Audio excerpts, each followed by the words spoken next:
Hello everyone, welcome back to my YouTube channel वांगशियान and emotions. I hope आप सब अच्छे नहीं तो हो जाओ यार। वैसे तो ये संडे स्पेशल सीरीज़ है, बट क्या करें, कभी कभी संडे को काम नहीं हो पाता है। कल मैं बहुत ज़्यादा बिजी थी, इसीलिए आज मंडे के दिन मैं ये वन शॉट एफ लेकर आई हूँ।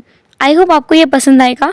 जो भी हो, जैसा भी लगे, प्लीज़ प्लीज़ कमेंट करके बताना। मैं कोशिश करूँगी कि इस एफ में आए हुए सारे कमेंट्स के मैं आंसर कर सकूँ, और कोशिश करूँगी कि मैं आपकी एक्सपेक्टेशंस को भी फुलफ़िल कर सकूँ। चलिए आज के इस वन शॉट एफ को स्टार्ट करते हैं। पहला सीन हम देखते हैं वी वुशान का, जो कि अपने वेडिंग ड्रेस में बहुत ज़्यादा खुश लग रहा है। ये ओमेगा वर्स एफ है, सो इसमें विंग ओमेगा है। विंग बहुत ही क्यूट ओमेगा है और बहुत ही पैम्पर्ड भी। उसे कभी किसी ने किसी चीज़ के लिए भी मना नहीं किया है। आज तक के टाइम में ऐसा कुछ भी नहीं है जो वी वुशान के हाथ में नहीं आया हो। वी वुशान को एक और लड़के से प्यार हो जाता है, जो कि एक अल्फा होता है। वो लड़का काफ़ी गरीब फैमिली से बिलोंग करता है। वी वुशान जहाँ पर एक अमीर फैमिली का बिगड़ा हुआ बच्चा था, या कह सकते हैं बिगड़ा हुआ नहीं, पर हाँ, अमीर फैमिली का ज़रूर था, जिसने कभी भी दुख देखा ही नहीं था। उसके लिए स्ट्रगल करना बहुत मुश्किल था। उसकी फैमिली ने उससे कहा भी कि जिस भी लड़के को वो पसंद करता है उसे घर ले आए और वो उसकी शादी उससे करा देंगे। विंग की फैमिली में उसकी मदर नहीं है, ना ही उसके फादर हैं। उसकी पूरी फैमिली में उसका एक बड़ा भाई है जिसका नाम है जियांग चेंग। उसकी एक बड़ी बहन है जियांग यान ली। इसके अलावा उसका अंकल है, जो कि उसका हमेशा टेक केयर करते हुए आया है। उस अंकल का नाम है लान वंगजी। लान वंगजी का खुद का एक ब्रदर है लान जिचन, जो उससे बड़ा है, लेकिन दोनों भाई साथ में नहीं रहते हैं। लान वंगजी विंग की टेक केयर करता है और विंग के दोनों बहन भाइयों की भी टेक केयर करता है, जिनकी ऑलरेडी मैरिज हो चुकी है और वो अपनी अपनी लाइफ में बहुत खुश हैं। अभी सभी लोग बस विंग से बहुत प्यार करते हैं और विंग के लिए कुछ भी कर सकते हैं। विंग जिसे एक लड़के से प्यार हो गया है जिसका नाम है ली शुआन। ली शुआन जो कि काफ़ी गरीब फैमिली से बिलोंग करता है। ली शुआन की मदर विंग को काफ़ी पसंद करती है। ली शुआन की सिस्टर जो खुद भी विंग को पसंद करती है। अभी हमने कैरेक्टर के बारे में जान लिया है, अब आते हैं स्टोरी में। आज विंग की शादी है। विंग जो कि लाल रंग के रोब्स को पहने हुए तैयार बैठा हुआ है और वेट कर रहा है कि कब कब उसका जो फ्यूचर हस्बैंड है आएगा, उसका बॉयफ्रेंड आएगा और उसे शादी के लिए लेके जाएगा, या फिर उसके बॉयफ्रेंड की फैमिली में से कोई आएगा और उसे वेन्यू हॉल तक लेके जाएंगे। विंग का इंतज़ार जल्दी ख़त्म होता है। दरवाज़ा खुलता है और विंग तुरंत उठकर खड़ा हो जाता है, क्योंकि वहाँ पर उसका बॉयफ्रेंड खड़ा हुआ था। विंग का बॉयफ्रेंड ली शुआन जो उसके पास आता है, विंग का हाथ पकड़ता है और कहता है, बेबी मैंने तुम्हें ज़्यादा इंतज़ार तो नहीं करवाया ना? विंग कहता है, नहीं नहीं ऐसा नहीं है, मैं तो खुश हूँ। तुम बहुत अच्छे दिख रहे हो। ली शुआन जो स्माइल करते हुए कहता है, तुम भी बहुत अच्छे दिख रहे हो। मुझे तो तुम्हें बहुत ज़्यादा थैंक यू बोलना चाहिए। आज तुम्हारी वजह से ही तो मैं इस मुकाम पर हूँ। आज मैं लांस की ब्राइटनेस कंपनी के एक मैनेजर की पोस्ट पर हूँ और बहुत जल्दी मेरा प्रमोशन होने वाला है। अगर तुम मुझे वो आइडियाज़ ना देते, सपोर्ट ना करते और मुझे सजेस्ट ना करते कि मैं लान कॉर्पोरेशन में जाके अप्लाई करूँ, तो शायद मैं इतने आगे तक बढ़ ही नहीं पाता। विंग स्माइल करते हुए ही बोलता है, इसमें कुछ नहीं है, ये तो तुम्हारी मेहनत है जो तुम्हें यहाँ तक लेकर आई है। इसमें मैंने कुछ नहीं किया है, और वैसे भी अब तो हम एक होने वाले हैं, तो मेरा और तुम्हारा कुछ भी नहीं है।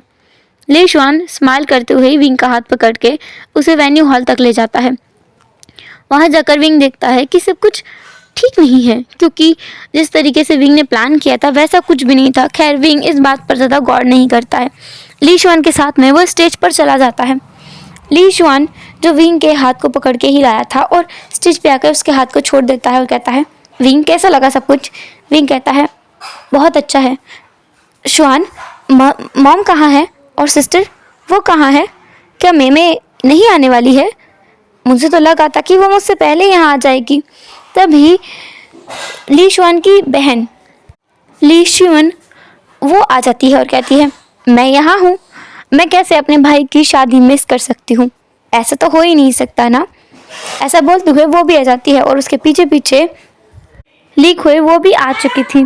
आकर के वो विंग के पास जाके खड़ी हो जाती है और स्माइल करने लगती है। विंग बहुत खुश था वहाँ पार्टी हॉल में काफ़ी सारे लोग आए हुए थे। कुछ टाइम बाद वहाँ पर ली शुआन का बॉस लान वांग जी वो भी आ जाता है, जिसे ग्रीट करते हुए वो तुरंत उनके पास जाता है और उन्हें सेवा के साथ में या कहो सम्मान के साथ में अंदर लेकर आता है और एक मेन चेयर पे जाके बिठा देता है जहाँ पर वीआईपी लोग बैठने वाले थे, वहाँ पर जाके बिठा देता है। विंग दूर से ही उसे देखता है। वो अभी अपनी आइडेंटिटी रिवील नहीं करना चाहता है, क्योंकि पहली बार जब ली शुआन और विंग मिले थे तब ली शुआन ने कहा था कि उसे अमीर लोगों से नफरत है। अमीर लोग अपने पैसे का घमंड दिखाते हैं और किसी को भी अपने बराबर का नहीं समझते हैं। इसलिए तो विंग ने उसे दोस्ती करने के लिए झूठ बोला कि वो अनाथ है और बारबेक्यूज बनाकर बेचता है। विंग को तो बारबेक्यूज बनाना तो बहुत दूर की बात है, उसमें क्या क्या डलता है ये तक नहीं पता था, पर उसने बहुत ही मेहनत से बारबेक्यूज बनाना भी सीखा और स्टॉल लगाया, बस ये दिखाने के लिए कि वो सच में गरीब है और उसे ये सब करने में बड़ा मज़ा भी आ रहा था। शुरुआती दौर में तो विंग बस मज़े मज़े के लिए ये कर रहा था, बस यूं ही। लेकिन कब उसे ली शुआन से बहुत ज़्यादा प्यार हो गया उसे पता ही नहीं चला। और जब उसे इस बात का एहसास हुआ तो उसने अपने घर में सबको बताया कि उसे किसी से प्यार हो गया है, और वो अपनी शादी के बाद में ये सच्चाई बताएगा। जब उसका हस्बैंड एक अमीर आदमी बन जाएगा तब वो बता देगा, और उसे पूरा यकीन है वो अपने हस्बैंड को मना भी लेगा। विंग का बॉयफ्रेंड ली शुआन जो विंग से हमेशा खुश रहता है। ली शुआन की बहुत ज़्यादा हेल्प की है विंग ने, डायरेक्टली भी और इनडायरेक्टली भी, इस तरीके से कि ली शुआन को पता भी नहीं है, और काफ़ी ज़्यादा हेल्प ऐसे भी की है ली शुआन को पता भी है कि विंग ने उसके लिए बहुत कुछ किया है। अभी शादी वाले हॉल में जहाँ पर शादी हो रही है वो दोनों स्टेज पे खड़े हुए थे। विंग बहुत ज़्यादा हैप्पी फील कर रहा है। वहाँ पर प्रीस्ट आ चुका है। उन दोनों को अब शादी करनी है। वो शादी चाइनीज ट्रेडिशनल स्टाइल में हो रही है, जो कि ली शुआन की मदर ली खोई की इच्छा थी, जिसकी वजह से ये सब किया गया है। विंग तो वेस्टर्न स्टाइल में शादी करना चाहता था, उसे वेस्टर्न तरीके से रहना बहुत पसंद है, पर वो अपनी इच्छाओं को मारकर अपने प्यार के लिए सब कुछ करने को तैयार है, सब कुछ कुर्बान करने को तैयार है। उन दोनों की शादी स्टार्ट हो चुकी थी, मंत्र पढ़े जा रहे थे, सब कुछ सही चल रहा था। लान वांग जी भी दूर से बैठा हुआ अपने नेफ्यू को देख रहा था जिसकी शादी हो रही है। वो सोच रहा था कि विंग की शादी के बाद में वांग जी अपने प्यार के पास लौट जाएगा। वो भी तो इतने सालों से बस विंग के लिए ही जी रहा है। विंग के लिए उसने अपने प्यार को भी जैसे छोड़ दिया है, पर खैर अभी वो पक्का अपने प्यार के पास वापस जाएगा और उससे जाके कन्फेस करेगा। और उसके प्यार का नाम है लानशिया, जो कि विंग को अपने बच्चे की तरह ट्रीट करती है और हमेशा उससे प्यार से बात करती है। लीशिया उनके ही हाउस में रहती है, पर वांग जी और लीशिया ज़्यादा बातें नहीं करते हैं ताकि विंग को अनकंफर्टेबल फील ना हो। हालांकि विंग इस बारे में जानता तो है पर कुछ बोलता नहीं है। खैर अभी हम आते हैं प्रेजेंट में, जहाँ पर शादी बस कंप्लीट होने वाली है। उनको अब बस बोस लेना बाकी है, बाकी सब कुछ हो चुका है। जब विंग और ली शुआन पहला बो लेने वाले थे तब कुछ तो गड़बड़ होती है, क्योंकि वहाँ पर काफ़ी ज़्यादा शोर शराबा मच रहा था। बाहर कोई तो था जो अंदर आने के लिए मचल रहा था, या कहो चिल्ला रहा था, चीख रहा था। ली शुआन जो घबरा गया उसने अपनी मॉम की तरफ देखा। ली शुआन की मॉम जिसने ली शुआन की तरफ देखा और कहा, मैं जाकर देखती हूँ, लगता है कोई पागल है, हम उसे अभी बाहर निकालते हैं। लेकिन वो इंसान शायद बहुत जल्दबाजी में था, क्योंकि वो इंसान तो अंदर आ चुका था। वहाँ पर 3 लोग थे जो अंदर आए थे। विंग इन तीनों को ही जानता है। नहीं, तीनों को नहीं, बल्कि 2 लोगों को जानता है। वो पर्सनली तो इन लोगों से कभी नहीं मिला, लेकिन हाँ उसने इन लोगों के बारे में सुना है अपनी बहन के मुंह से, और अपने ब्रदर इन लॉ के घर में भी उसने इन लोगों की फ़ोटोज़ देखी है, जिसमें पहला इंसान था जिन जिशुन जो खुद भी एक ओमेगा है, और उसके पास में एक लड़की खड़ी हुई थी जिसे लिली करके जिन जिशुन बुला रहा था, क्योंकि लिली रो रही थी। इसके अलावा वहाँ पर चिंशु थी, जो कि जिन जिशवान की मदर है। जिन जिशवान विंग का ब्रदर इन लॉ है। जिन जिशुन भी उसी का बेटा है। विंग बस शॉक में था और कंफ्यूज भी कि ये लोग क्या कर रहे हैं। लान वांग जी भी अभी वहीं बैठा हुआ था। उसने कुछ नहीं कहने की सहमत उठाई, क्योंकि वो देखना चाहता है कि आखिर हो क्या रहा है। पूरी बात जाने बिना वो कुछ नहीं कर सकता। ली शुआन जो घबरा गया उसने कहा, जिशुन तुम यहाँ क्या कर रहे हो? तुम्हें मैंने नहीं कहा था कि घर पर रहना। जिशुन जो तुरंत चिल्लाते हुए कहता है, मैं क्यों घर पर रहूं? तुम यहाँ दूसरी शादी कर रहे हो और मुझे बिना बताए। तुम मुझे धोखा देने वाले हो और मैं कुछ भी ना कहूँ। और मदर, आपने तो मुझसे यही कहा था ना कि मैं आपका सबसे अच्छा और लाडला सन-इन-लॉ हूँ, तो आप कैसे मुझे छोड़कर किसी और से मेरे हस्बैंड की शादी करा सकती हैं? विंग तो कंफ्यूज था और गुस्से में भी। तो वो तुरंत जिशुन के सामने आता है और कहता है, तुम क्या बकवास कर रहे हो? तुम्हें समझ भी आ रहा है कि तुम क्या बोल रहे हो? मैं ली शुआन के साथ मैं पूरे 2 साल से हूँ और मैं जानता हूँ उसे। उसका कोई हस्बैंड नहीं है, मैं उसका बॉयफ्रेंड हूँ। और अगर तुम उसके हस्बैंड हो तो कहाँ थे तुम 2 सालों से? मैं कहाँ था? घर पर था। और कहाँ था? इसके घर पर। क्या इसने तुम्हें बताया नहीं कि इसने अपने लिए यहाँ पर एक घर खरीद रखा है जहाँ पर मैं रहता हूँ और इसका खुद का बच्चा रहता है? लिली, बताओ, क्या ये तुम्हारे फादर नहीं है? लिली रोते हुए बोलती है, हाँ अंकल, ये मेरे फादर हैं। आप चाहो तो हमारी फ़ोटो देख सकते हो साथ में। विंग पूछता है कि कहाँ है फ़ोटोज़। जिन जुशुन जो बहुत सारी पिक्चर्स दिखाता है उसके फ़ोन में, वीडियोस दिखाता है और उनके शादी वाला वीडियो भी दिखाता है, जिसे देख करके विंग को बहुत ज़्यादा डिसअपॉइंटमेंट महसूस होती है। लेकिन अभी भी वो विश्वास नहीं करना चाह रहा था। होता है ना, हम किसी पर अटूट विश्वास करते हैं तो कैसे हम किसी और की बातों पर विश्वास कर सकते हैं। इसलिए विंग ली शुआन से ही पूछता है, ये सब क्या है शुआन? क्या ये तुम्हारा सच में पार्टनर है? शुआन, जिसकी आंखें झुकी हुई थी, वो विंग को धोखा नहीं देना चाहता, सच में नहीं देना चाहता। शुआन जिसने विंग के हाथ को पकड़ा और कहा, वी मेरी बात सुनो, मेरी बात सुनो तुम। विंग कहता है, मैं सुन रहा हूँ, क्या ये तुम्हारा पार्टनर है या नहीं? शुआन कहता है, मेरी बात सुनो, देखो, मैं इससे प्यार नहीं करता। इससे शादी मेरे पिता ने कराई थी, वो तो मर गए और इसे मेरे ऊपर छोड़ गए। मैं इसे कोई पसंद नहीं करता, मैं इसे बिल्कुल पसंद नहीं करता हूँ विंग। मेरा प्यार तुम हो, मैं तुमसे प्यार करता हूँ। मैं तो इससे रिश्ता तोड़ चुका हूँ और तुमसे शादी करने के बाद मैं इसे डिवोर्स लेने वाला हूँ। विंग के हाथ छूट जाते हैं। ये इंसान क्या बोल रहा है इसे समझ आ रहा है। लान वांग जी भी गुस्से में आ गया था ये सब जानने के बाद में। वो तुरंत वहाँ आता है, पर विंग लान वांग जी के आने से पहले ही वहाँ से दौड़कर निकल जाता है। जिन जिशुन जो बहुत ज़्यादा रो रहा था क्योंकि उसकी लाइफ में जो घट रहा है वो उसी की वजह से है। उसने इस लड़के को सिड्यूस किया था जब इस लड़के के पास में बहुत सा पैसा था, लेकिन जब से ये गरीब हुआ है तब से जो ये इंसान जिशुन की तरफ देखता भी नहीं है। जिशुन अब अपनी गलती मानता है, पर वो अपने हस्बैंड को कैसे किसी और को सौंप सकता है? ऐसा तो बिल्कुल नहीं हो सकता। विंग जो भागते हुए गया, वांग जी भी वहाँ से निकल गया। विंग भागते हुए रोड पर जाकर बैठ गया था। बारिश हो रही थी और विंग पूरी तरीके से भीग चुका था। विंग तो एक तरीके से थैंकफुल है इस बारिश का, जिसने विंग के आंखों में भर रहे आंसू को छिपा दिया है। विंग खुलकर रो पा रहा है। विंग सड़क के पास में ही जाकर बैठ जाता है और रोने लगता है। उसने अपने दोनों पैरों को हक कर लिया था और वो बहुत बुरी तरह से रो रहा था। विंग अपने आप से कहता है, पागल है तू, पागल। ऐसा कैसे सोच सकता है तू कि कोई तुझसे प्यार करेगा? तो जिस इंसान से कोई क्यों प्यार करेगा? पैदा होते होते अपनी माँ को खा गया, उसके बाद में अपने पिता की जान ले ली, और अपने शुशु जो तुझसे इतना प्यार करते हैं उनकी ज़िंदगी को भी पूरी तरीके से बर्बाद करके रखा हुआ है। वो अपने प्यार से ना तो शादी कर सकते हैं और ना खुलकर बात कर सकते हैं। अपने भाइयों को भी और बहनों को भी तूने दुख दिया है। तो बहुत बुरा इंसान है, क्यों ही तुझसे कोई प्यार करेगा?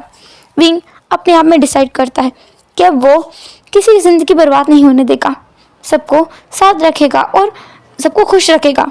और बहुत हो गया ये नौटंकी, अब वो अपने घर वापस जाएगा। विंग ऐसा सोचता है। विंग जो अब अपने आसपास देखने लगता है उसके वेडिंग रॉब्स के अंदर कि कहीं उसका फ़ोन है कि नहीं, पर विंग का फ़ोन उसके पास नहीं था। वहाँ पर कोई तो आया दौड़ते हुए। विंग जो जिसे इतनी नाजुकता में रहने की आदत है ना, कि इतनी हल्की बारिश भी वो सही से झेल नहीं पाया और वहीं बेहोश हो गया। हालांकि वो उस बारिश में पूरे 2 घंटे से भीग रहा था। विंग बेहोश होते होते किसी को देख पाता है।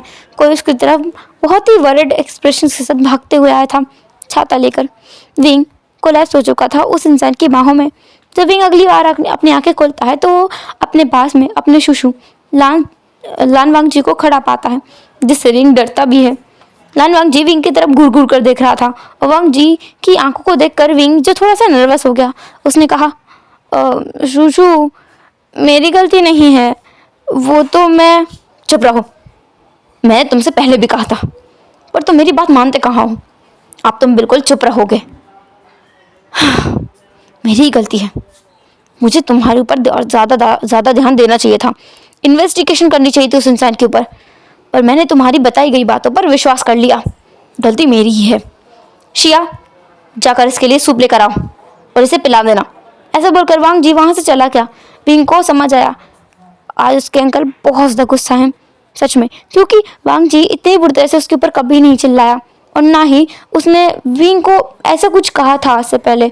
ऊपर से वो खुद के हाथ से विंग को सूप नहीं पिला रहे हैं, बल्कि आंट शिया से कहा है उसे सूप पिलाने के लिए। इसलिए विंग को सच में समझ आया कि उसने ज़्यादा बड़ी गलती कर दी है। खैर अभी विंग जो शिया के हाथ से सूप पीते पीते कहता है, आंट, क्या अंकल ज़्यादा गुस्सा है? शिया हल्का सा स्माइल करते हुए बोलती है, लगता तो है। जितना मैं उसे जानती हूँ वो अभी बहुत गुस्से में है, और मेरे हिसाब से तुम्हें जा करके उनसे बात करनी चाहिए, क्योंकि कभी कभी इंसान जितना गुस्से में होता है उससे ज़्यादा पेन में होता है। विंग समझ नहीं पाता है इन गहरी बातों को, तो वो कहता है, आप साफ साफ बातें क्यों नहीं करते हैं? हमेशा ऐसे घुमा घुमा के बात करते हैं जो मुझे समझ ही नहीं आती है। शिया हल्का सा स्माइल करते हुए बोलती है, मेरा मतलब कभी कभी इंसान बहुत ज़्यादा दुखी होता है और दुख की वजह से वो गुस्सा करता है। जैसे अभी आप दुखी हैं, लेकिन आपको उस समय गुस्सा आया था कि नहीं? विंग कहता है, हाँ आया तो था। वही मैं कहना चाहती हूँ, कभी कभी इंसान दुख में गुस्सा दिखाता है। वो बहुत दुखी हैं आपके लिए और इसलिए आपके ऊपर ही गुस्सा कर रहे हैं, क्योंकि वो लीशुआन पर तो जाकर के अपना गुस्सा उतार नहीं सकते, उसे डांट नहीं सकते ना। विंग कहता है, हाँ बात तो सही है, तो क्या मैं जाऊँ उनके पास? जाइए और उनसे बातें कीजिए। अब आपकी तबीयत पहले से बेटर है। आपको पता है आप पूरी रात भर बेहोश रहे हैं। विंग कहता है, क्या? मैं तो कल दोपहर में बेहोश हुआ था, जहाँ तक मुझे याद है। लांशिया कहती है, वही तो मैं कह रही हूँ, कल बेहोश हुए थे और आज उठे हो, इसलिए वो ज़्यादा गुस्से में है। विंग तुरंत उठ करके खड़ा हो जाता है और कहता है, मैं जल्दी जाकर उन्हें मनाता हूँ। ऐसा बोलते बोलते वो रुक जाता है और तुरंत वापस लौट कर आता है। शिया कहती है, क्या हुआ? विंग शिया के पास आकर उसके चिक्स पर किस करता है, कहता है, आप बहुत अच्छे हो, आई लव यू आंट। शिया भी कहती है, I love you too baby, जाओ अब जल्दी से मनाओ अपने अंकल को। विंग तुरंत वहाँ से भागते हुए निकल जाता है और स्टडी में जाता है, जहाँ पर वांग जी उसे बैठा हुआ मिलता है। वांग जी अपने डेस्क पर बैठकर कंप्यूटर में कुछ काम कर रहा था। विंग वहाँ पहुँचता है और कहता है, शुशु। वांग जी विंग की तरफ नहीं देखता, बल्कि वो अपने स्क्रीन में ही अपने आंखों को गड़ाए रखता है। वांग जी के पीछे जाकर विंग उसके गले में हाथ डाल लेता है पीछे से ही और उसके चिक्स पर किस करते हुए बोलता है, शुशु सॉरी, मुझे माफ़ कर दीजिए, अगली बार से मैं ऐसा कुछ नहीं करूँगा। अगले बार आएगा ऐसा कुछ मौका। विंग डर गया और अपनी आंखें बंद करके वो पीछे हट गया। विंग को बहुत डर लग रहा है। वो डरता है लेकिन अपने अंकल से बहुत प्यार भी करता है। अभी विंग बिल्कुल सहमा सहमा सा खड़ा था। वांग जी जो खुद के गुस्से को शांत करते हुए विंग से कहता है, ठीक है, अगली बार से ऐसा कुछ मत करना और मैं अगली बार आने ही नहीं दूंगा। क्या तुम मुझ पर भरोसा करते हो विंग? विंग कहता है, हाँ करता हूँ, बहुत करता हूँ, पर आप गुस्सा करते हो तो मुझे बहुत बहुत बुरा लगता है, रोना आता है। वांग जी विंग की तरफ देखता है और विंग के हाथ को पकड़ता है, उसे वहाँ से ले जाने लगता है। विंग को वो लिविंग एरिया में लाकर सोफे पर बिठाते हुए कहता है, ये दुनिया बहुत बुरी है, जैसी ये दिखती है वैसी है नहीं, उससे कई गुना ज़्यादा अलग है। अगर हम किसी को ये देख करके पसंद करने लगे कि वो हमारे साथ अच्छा है, इसका मतलब ये नहीं है कि वो अच्छा इंसान है। हो सकता है वो हमारे साथ अच्छा बनने का नाटक कर रहा हो। मैं तो तुमसे कहूँगा कि तुम जिनके साथ बचपन से रह रहे हो उन पर भी विश्वास करने से पहले एक बार सोच लो। इंसान को खुद के अलावा किसी और पर भरोसा नहीं करना चाहिए। तुम्हें तो मेरे ऊपर, शिया के ऊपर और किसी के ऊपर भरोसा नहीं करना चाहिए। तुम चाहो तो अपने भाई बहन पर भरोसा कर सकते हो, क्योंकि तुम्हारा उनसे खून का रिश्ता है, पर जिनसे तुम्हारा खून का रिश्ता नहीं है वो लोग तुम्हें धोखा दे सकते हैं। पिंग कहता है, ऐसा कैसे हो सकता है? मैं मानता हूँ लीशुआन मेरी बहुत बहुत घटिया चॉइस थी, पर आप मुझे कभी धोखा नहीं दे सकते, और शिया आंटी वो तो कभी नहीं कर सकती, वो तो मेरा फर्स्ट लव है। विंग की बात पर वांग जी बस अपना सर पीटना चाहता था। विंग की उम्र अभी 19 साल है, लेकिन उसमें दिमाग बच्चों की तरह है।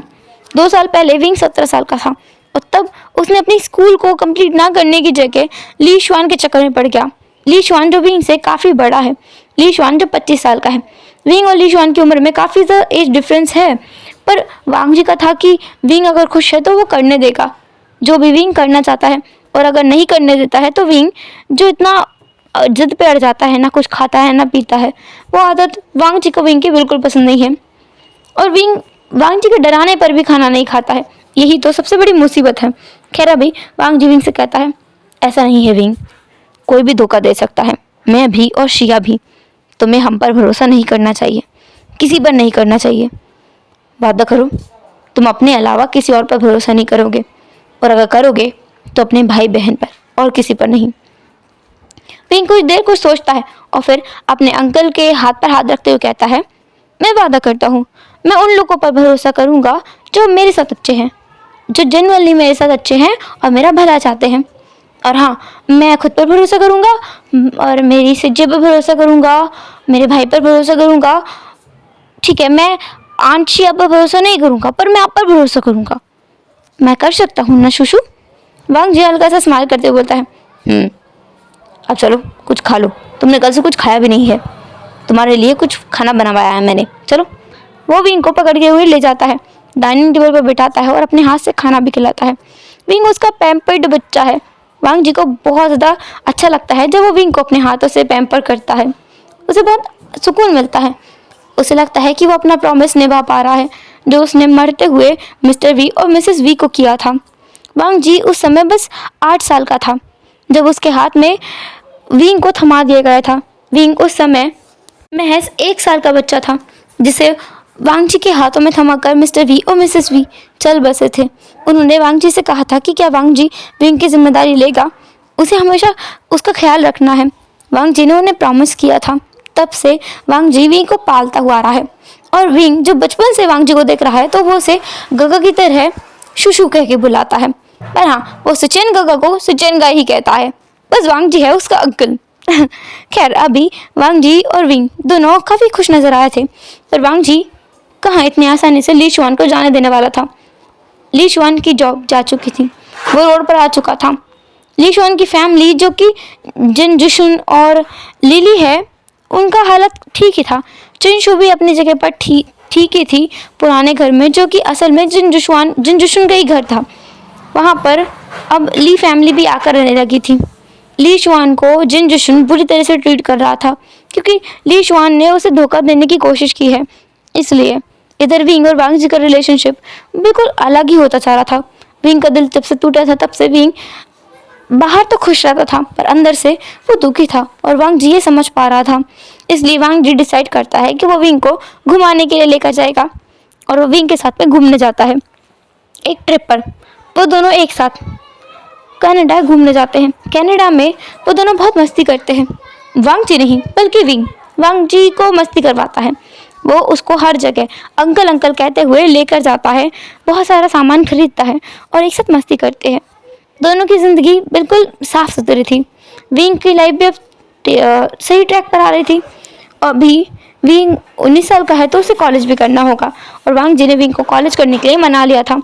वहीं कनाडा में यूएस में उसने यूएस जाकर विंग का एक एडमिशन करा दिया था अच्छे से कॉलेज में। वहाँ पर विंग पढ़ता था और बहुत सारी चीज़ें सीख भी रहा था।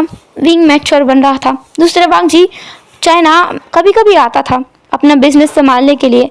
लान बिजनेस जो कि ज़्यादातर लान सिचन संभालता था, और वी बिजनेस वी फैमिली का जो बिजनेस है उसे ज़्यादातर वांग जी संभालता था। लेकिन अब उसने पूरा बिजनेस ऑलमोस्ट सारा का सारा बिजनेस जियांग जेंग को दे दिया था। जियांग जेंग और विंग दोनों ब्लड रिलेटेड भाई बहन ही हैं, बस फ़र्क इतना है कि दोनों भाई बहन अपनी मदर का सरनेम कैरी करते हैं और विंग अपने फादर का सरनेम कैरी करता है। यही उन दोनों में अंतर है, उन तीनों में अंतर है और कुछ भी नहीं। अभी विंग और वांग जी एक साथ रह तो रहे थे पर कुछ बदलता जा रहा था। वांग जी के मन में नहीं बल्कि विंग के मन में। विंग ने एक बार वांग जी जब अपने कमरे में था तब वो बिना नॉक किए शरारती मुस्कान के साथ वांग जी के कमरे में एंटर करता है, और वहाँ जा कर के वो वांग जी के डेस्क पर जाकर कुछ सामान रख देता है। असल में वो कुछ तेल के डिब्बे थे, तेल का डब्बा था जो बालों में लगाया जाता है। विंग ने उसे वहाँ रखा और इसके बाद में वो दरवाजे के पास जाके खड़ा हो गया और नॉक करने लगा। उसने तेल को वहाँ सामने बिखेर भी दिया था। अब इतनी मस्ती तो चलती है, उसे डर भी लगता है वांग जी से, लेकिन वो वांग जी के साथ मस्ती भी करता है। और यही करते हुए उसने तेल वहाँ पर बिखेर दिया था और दरवाजे पर नॉक किया बाथरूम के, जहाँ पर वांग जी नहा रहा था। वांग जी जिसे लगता है कि कुछ गड़बड़ है तो वो पूछता है कौन है। विंग कहता है शुशु मैं गिर गया हूँ, यहाँ तेल बिखरा हुआ था, मैं गिर गया हूँ, मुझे लग गई है, बहुत बुरी तरह से दर्द हो रहा है, पैर टूट गया है, जल्दी आइए। विंग की आवाज़ में कोई दर्द नहीं था, लेकिन फिर भी वांग जी घबरा गया और वो तुरंत बाथरूम से बाहर निकल आया। वांग जी अभी भी आधा सोप में नहाया हुआ था, वो अच्छे से शावर नहीं ले पाया था। वांग जी के बालों में साबुन लगा हुआ था, हाथों में साबुन लगा हुआ था और वांग जी ने बस एक टॉवल अपने वेस्ट के अराउंड लपेटा हुआ था और वो वैसे ही बाहर आ गया। उसने कहा विंग तुम कहाँ हो? ऐसा बोलकर वांग जी बाहर आया। जल्दबाजी में उसने दरवाज़ा खोला और पता नहीं कैसे वो तेल के ऊपर फिसल गया और नीचे गिर गया। वांग जी को बहुत चोट आई, सच में उसका सर जमीन से जा टकरा गया और बैक भी बुरी तरह से टूटने लगी। वांग जी बुरी तरह से चिल्लाया। विंग को लगा कि अब उसने ज़्यादा कर दिया है। विंग वांग जी के पास पहुंचता है और कहता है आप ठीक तो हो ना शुशु? वांग जी विंग की तरफ घूर कर देखता है और फिर कहता है तुम ठीक हो कि नहीं? कितने बेवकूफ़ इंसान हो तुम, कैसे तेल पर गिर सकते हो? और यहाँ तेल फैला ही किसने है? तुम ठीक तो हो ना? विंग को बुरा लगता है, अभी भी उसका अंकल उसके बारे में सोच रहा है, अपने बारे में नहीं। विंग कहता है मैं ठीक हूँ, मुझे बस थोड़ी चोट आई थी, आपको ज़्यादा आई है शायद, मैं मदद करूँ? वांग जी को अभी भी लगता है कि विंग सच में गिर गया था। खैर फैल गया होगा तेल गलती से, उसी से फैल गया होगा, आजकल उसे चीज़ें याद भी तो नहीं रहती हैं। वांग जी विंग की हेल्प से उठता है और उठने के चक्कर में उसके वेस्ट के अराउंड जो लिपटा हुआ टॉवल था वो नीचे गिर गया। विंग जिसने वो देखा जो वो कभी उम्मीद नहीं कर सकता था। विंग कहता है शुशु ये कितना बड़ा है। वांग जी विंग की तरफ देखता है अपनी आंखें बड़ी करके, फिर वो अपने लोअर पार्ट की तरफ देखता है और जोर चिल्ला कहता है बेवकूफ टॉवल उठा के दो। वांग जी की बात पर विंग टॉवल उठा के वांग जी को देता है। वांग जी तुरंत अपने हाथ से टॉवल को लपेटने लगता है, लेकिन इस चक्कर में वो फिर से तेल के ऊपर फिसल के नीचे गिर जाता है और इस बार वो विंग को अपने ऊपर लेकर गिरता है। विंग और वांग जी एक साथ नीचे गिरे थे। विंग का सर वांग जी की चेस्ट से टकरा गया था और वांग जी का बिल्कुल फ्लोर पर। वांग जी ने कहा ओह एक काम करो तुम उठकर जाओ, मैं खुद से कर लूंगा हैंडल। विंग कहता है अब कैसे करोगे, यह कितना ऑयल है? विंग फिर भी अपने हाथों के बल उठने की कोशिश करता है, फिर से उसके हाथ फिसलते हैं और वो वांग जी के ऊपर फिर से गिर जाता है। वांग जी कहता है रुको तुम, हिलना मत। ऐसा बोलकर वांग जी उन दोनों की पोजीशन को फ्लिप करता है, वो रोल हो जाते हैं, जिसकी वजह से वो दूसरी जगह पर आकर रोल होकर के आते हैं जहाँ पर विंग वांग जी के नीचे था। विंग वांग जी की चेस्ट को देख रहा था जहाँ से काफ़ी सारा पानी अभी भी टपक रहा है, जिस पर थोड़ा बहुत ऑयल भी लग गया है। विंग का हाथ अपने आप ही वांग जी की उस मसल बोन पर चला गया जहाँ पर उसके एप्स बने हुए हैं। वांग जी के एप्स पर विंग के हाथ जाकर ठहर गए थे। वांग जी का ध्यान अभी वहाँ नहीं था, बल्कि वो देख रहा था कि कैसे उठा जाए। वांग जी के दोनों हाथों में ऑयल लगा हुआ था। वांग जी जब अपने हाथों के बल उठता है कि थोड़ा बैठ ही जाए वो उठकर ताकि वो खड़ा हो सके, तभी विंग वांग जी के हाथ फिसल जाते हैं और वो विंग के ऊपर गिर जाता है। इस बार वांग जी था जिसका फोरहेड विंग के नेक में जाके लगा था। विंग जिसने कहा आ। वांग जी के दांत विंग के नेक में गड़ गए थे। वांग जी जो तुरंत वहाँ से हटता है, पीछे रोल हो जाता है और अपने पीठ के बल लेट जाता है। फिर वो गहरी गहरी सांसें लेते हुए कहता है माफ़ करना, गलती हो गई। विंग अपने नेक पर हाथ रखता है, कहता है आह ब्लड। तभी वांग जी विंग के नेक पर देखता है तो देखता है वांग जी के टीथ विंग के नेक में बहुत जोर से गड़ गए हैं, जिसकी वजह से उसके नेक से ब्लीडिंग भी हो रही है। वांग जी जो विंग की तरफ देखता है कहता है ये ऑयल फैला कैसे यहाँ? विंग कहता है मुझे क्या पता, मैं तो कितने जोर से दुख रहा है बैक मेरा, ऊपर से मेरा नेक, आपने कितने जोर से बाइट किया। वांग जी कहता है मैंने बाइट नहीं किया है, मैं गलती से तुम्हारे ऊपर गिर गया था, इसमें मेरी गलती नहीं है। फिर विंग का ध्यान वांग जी के लोअर पार्ट पे जाता है। वो कहता है पर शुशु ये इतना बड़ा क्यों है? मेरा तो इतना बड़ा नहीं है, मेरा क्यों छोटा है? मुझे लगता है आप कुछ खाते हो या फिर कोई एक्सरसाइज करते हो, आप क्या करते हो इसके साथ में बताओ?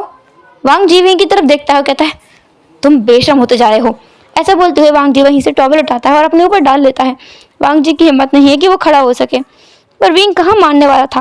विंग कहता है शुशु हम दोनों मेल हैं, और दूसरी बात आप मैंने उसे देख ही लिया है, तो मुझे बता ही दो कि वो इतना बड़ा क्यों है। ऐसा बोलते हुए विंग जो उठकर बैठ गया था और वांग जी के उस ओवरली सेंसिटिव पार्ट से उस टॉवल को हटा दिया था और उस पाइट को वो अपने हाथ में ले लेता है। वांग जी कहता है कि क्या कर रहे हो ये?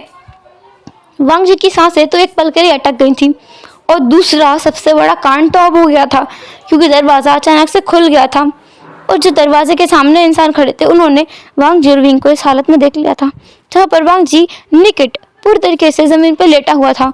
विंग उसके लोअर पार्ट को पकड़ के वहीं बैठा हुआ था और शायद उसके आंख बहुत करीब थे वांग जी के लोअर पार्ट की तरफ, क्योंकि वो उसे देख रहा था। पर वहाँ सामने वाले इंसानों को ये कुछ समझ नहीं आया, उन्होंने तो कुछ और ही समझ लिया। वहाँ पर शिया थी जिसने वांग जी और विंग को एक साथ देख लिया था।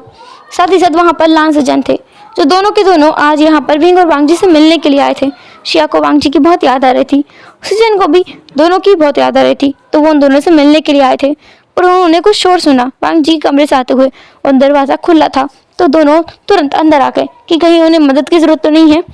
पर जो उन्होंने देखा उसके बाद तो दोनों ही कुछ बोलने की हालत में नहीं रहे। शिया जो तुरंत वहां से रोते रोते निकल गई, उसे शौक लगा है। सजन भी वहां से निकल गए दरवाजे को अच्छे से लॉक करने के बाद में। वांग जी विंग की तरफ देखता है गुस्से में और विंग अपना हाथ पीछे खींच लेता है और कहता है गलती हो गई, मुझे क्या पता था कि वो दोनों आ जाएंगे। तुम्हें कुछ पता नहीं होता है, हटो यहाँ से। वांग जी जिसने कोई रिएक्शन ज़्यादा नहीं दिया, बल्कि वो अब बड़ी मुश्किल से खड़ा हो जाता है और बाथरूम की तरफ जाने लगता है और विंग से कहता है इस ऑयल के ऊपर कुछ डाल देना ताकि मैं दोबारा ना गिरूँ इसको फिसल के। वैसे ही मेरी बैक बहुत बुरी तरह से दुख रही है। विंग कहता है ठीक है। ऐसा बोलते हुए विंग बड़ी मुश्किल से दीवार को पकड़ते हुए उठता है और उस ऑयल को साफ करने लगता है, क्योंकि उसने गड़बड़ तो कर दी है। एक्चुअली उनके घर में सर्वेंट्स तो हैं, पर वह विंग बाहर नहीं जा सकता, उसे बहुत शर्म आ रही है किसी मेड से बोल करके इसको साफ करवाए, सच्चा है वो खुद ही साफ कर दे। तो विंग उस तेल को साफ करता है और वहाँ पर कुछ कपड़े डाल देता है। विंग को नहीं पता था कि कौन से कपड़े डालने हैं, तो उसने वांग जी के कुछ कोट्स को निकाल कर वहाँ डाल दिया था कि वांग जी फिसलेगा नहीं। जब वांग जी नहा कर वापस आता है बढ़िया कपड़े वगैरह पहनकर, तो वो विंग को देखता है कि विंग उसके बेड पर बैठा हुआ है अपने फेस को कवर करके अपने घुटनों के बीच में। वांग जी को कुछ समझ नहीं आता कि इसे क्या हुआ है, पर खैर वांग जी वहाँ देखता है कि उसके बहुत ही इंपॉर्टेंट कोट्स को विंग ने तेल में डुबो दिया है। पर वांग जी विंग से कुछ नहीं कहता, वो अपने बालों को सही करता है और फिर विंग के पास जाता है और कहता है क्या हुआ तुम्हें? मैंने गड़बड़ कर दी है, मैं बाहर कैसे जाऊं? वो लोग पूछेंगे तो मैं क्या कर रहा था तो मैं क्या कहूँगा? जो कर रहे थे वही बोलोगे और क्या कहोगे, चलो मेरे साथ। वांग जी विंग का हाथ पकड़ता है और उसे बाहर लेके जाता है। वहाँ पर लिविंग एरिया में शिया और सचिन बैठे हुए थे। वांग जी और विंग उनके सामने जाके बैठ गए। वांग जी ने पूछा आप दोनों यहाँ? सचिन बोलता है वो सब बाद में बताना, पहले अंदर जो हमने देखा वो क्या था? वांग जी कहता है कुछ भी तो नहीं था। शिया जो तुरंत अपना हाथ टेबल पर मारती है और कहती है लान वांग जी, तुम समझते क्या हो अपने आप को? अगर तुम्हें लड़के पसंद है तो साफ साफ कह दो, मुझे कोई परेशानी नहीं होगी, पर ऐसे टालो तो मत। मेरे पेरेंट्स कब से मुझसे बात किए जा रहे हैं कि मैं शादी कब करूँगी, और तुम यहाँ पर। मेरी गलती है जो मैं ये समझ ही नहीं पाई कि तुम जिससे इतना प्यार करते हो उसको छोड़कर तुम मुझसे क्यों शादी करोगे। वांग जी समझ नहीं पाया, उसने कहा तुम्हारा मतलब क्या है शिया? मैंने ऐसा कुछ नहीं किया है, तुम कहना क्या चाहती हो? वांग जी के दिमाग में तो कोसों तो दूर तक ये ख्याल आया ही नहीं कि इन लोगों ने उन दोनों को कपल या कहो उन दोनों को इंटीमेट होते हुए सोच लिया है। वांग जी के दिमाग में ये आया ही नहीं। विंग उसके लिए उसके बच्चे जैसा है, और दूसरी बात विंग को उसने बचपन से बार बार उसके बड़ा किया है, उसे पूरा निकट देखा है, उन दोनों ने साथ में नहाया भी है, तो वांग जी के लिए ये कोई बड़ी बात नहीं थी जो आज हुआ। विंग अक्सर बचपन में ऐसा कर लिया करता था, वांग जी के लोअर एरिया को वो बार बार टच करता था, कभी उसे हक करके ही सो जाया करता था।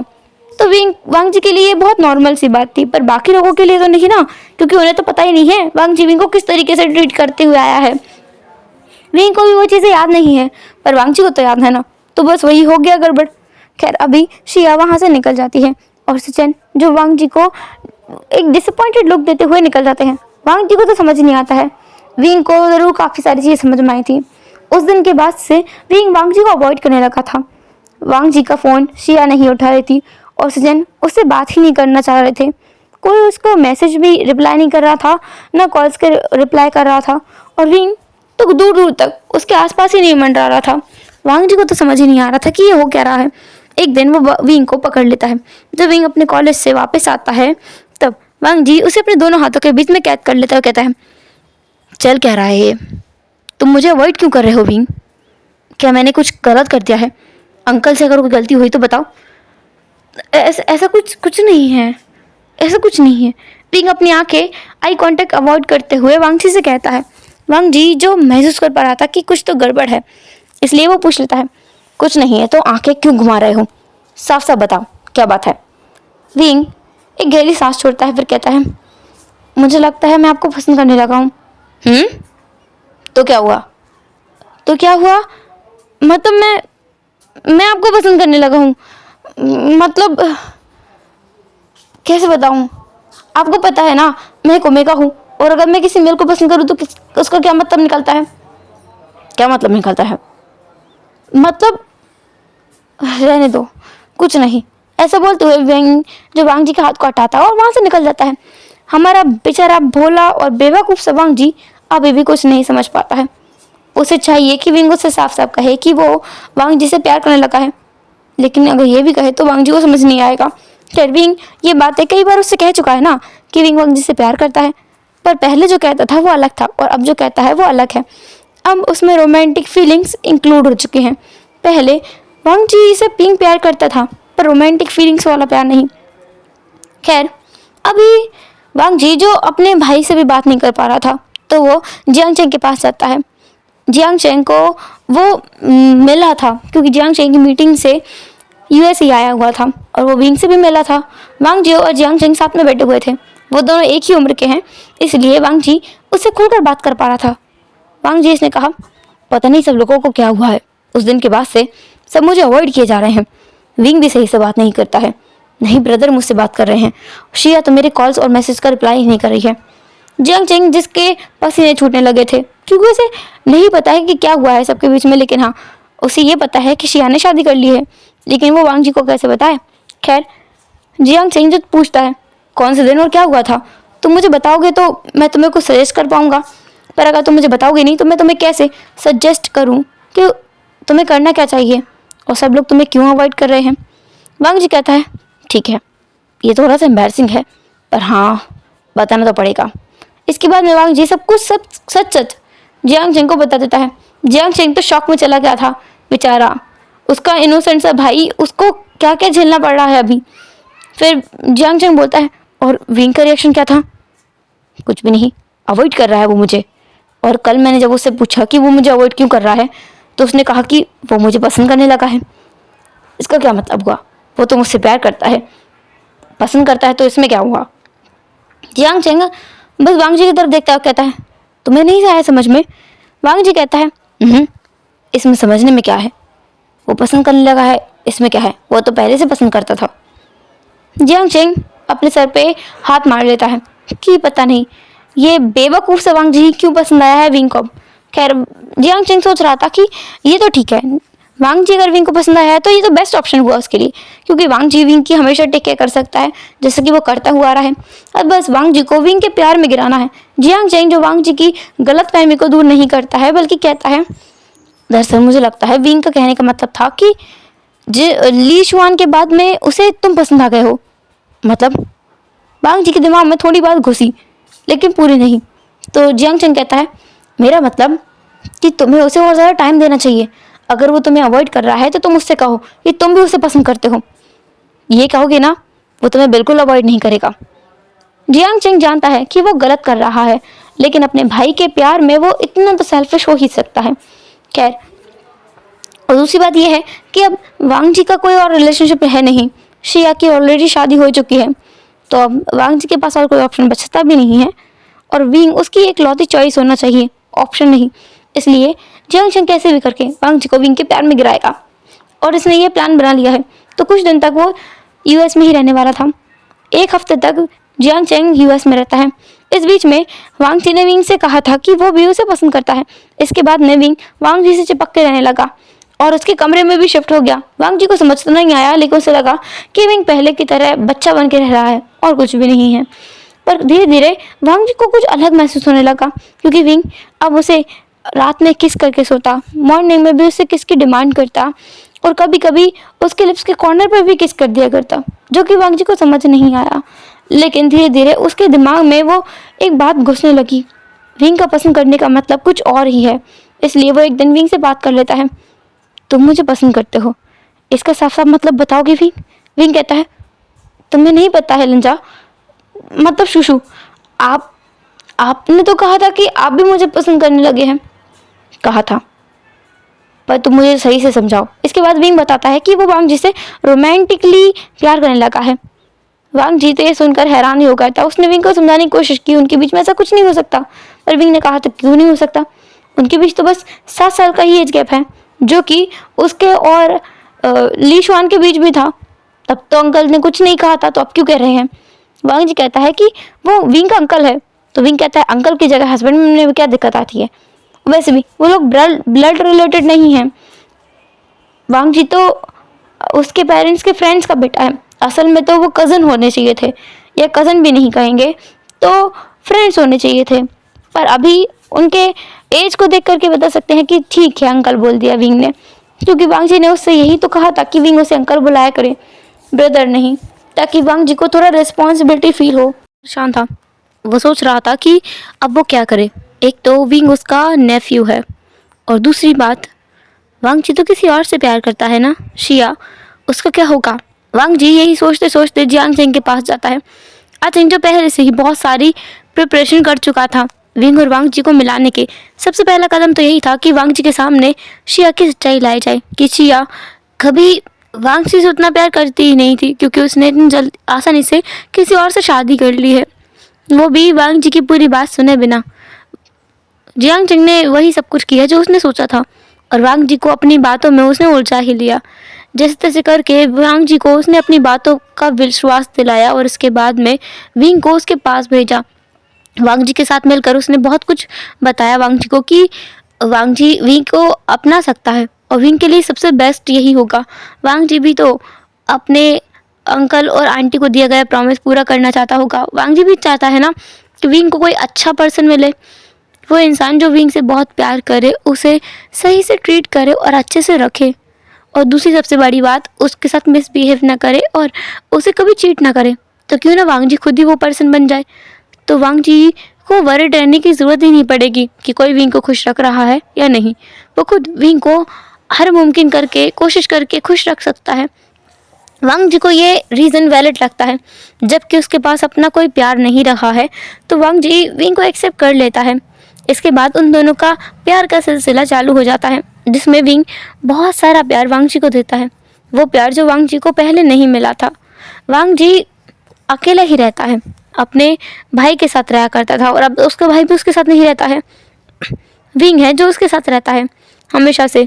पर अब जो विंग हरकतें कर रहा है, जिस तरीके से विंग वांग जी की टेक केयर करता है, उसके लिए खाना ना बनाना आते हुए भी कभी कभी बनाया करता है, उसके साथ मिलकर घर की सफाई किया करता है, और अपने बिजनेस में भी वो हाथ बटाया करता है।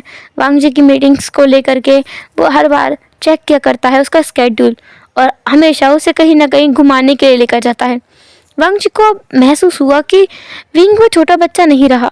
वांग जी ने महसूस किया कि विंग ग्रोन अप चाइल्ड हो गया है, या कहो ग्रोन अप मैन हो गया है, क्योंकि वो अपने हस्बैंड की हर एक तरीके से टेक केयर करना जानता है।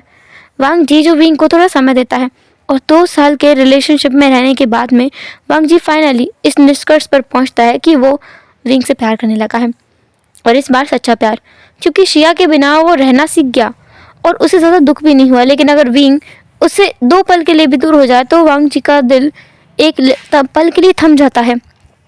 डर लगने लगता है वांग जी को कि विंग ठीक भी है या नहीं, वो किस हालत में होगा, कैसे रह रहा होगा। विंग जो बस एक बार ही बिजनेस ट्रिप पर गया था वांग जी के बिना, वो 7 दिन वांग जी के लिए किसी जेल में रहने से कम नहीं थे। वांग जी ने उन 7 दिनों में नर्क जैसा अनुभव किया था। इसके बाद वांग जी ने कभी भी विंग को अकेला कहीं नहीं जाने दिया, वो हमेशा उसके साथ जाता था।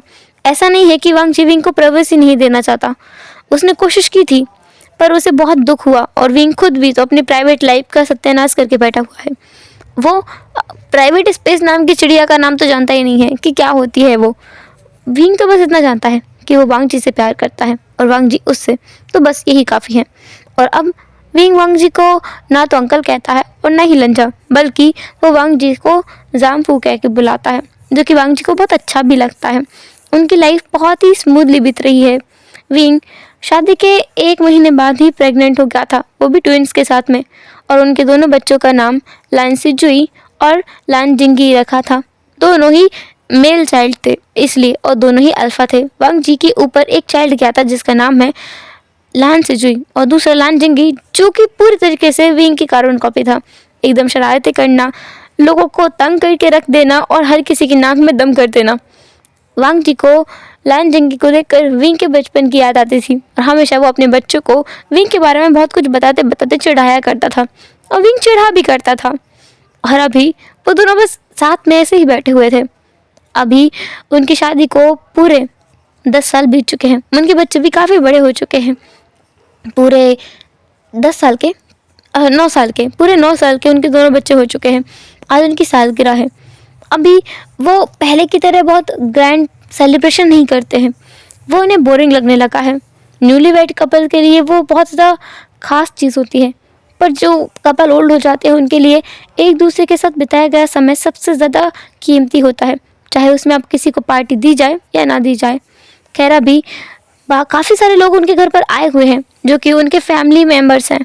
जियांग चेंग, लान सिचैन, शिया और जियांग चेंग, जियांग यान ली, ये सब आए हुए हैं और ज़्यादा कोई व्यक्ति नहीं है। पर हाँ, विंग और वांग जी दो अभी बस छत पर बैठे हैं। डिनर करने के बाद में दोनों छत पर आ गए थे और अपना समय एक साथ बिता रहे थे। दोनों एक दूसरे से कुछ नहीं बोल रहे थे, साइलेंट थे, एक दूसरे की बाहों में तारों की तरफ देख रहे थे।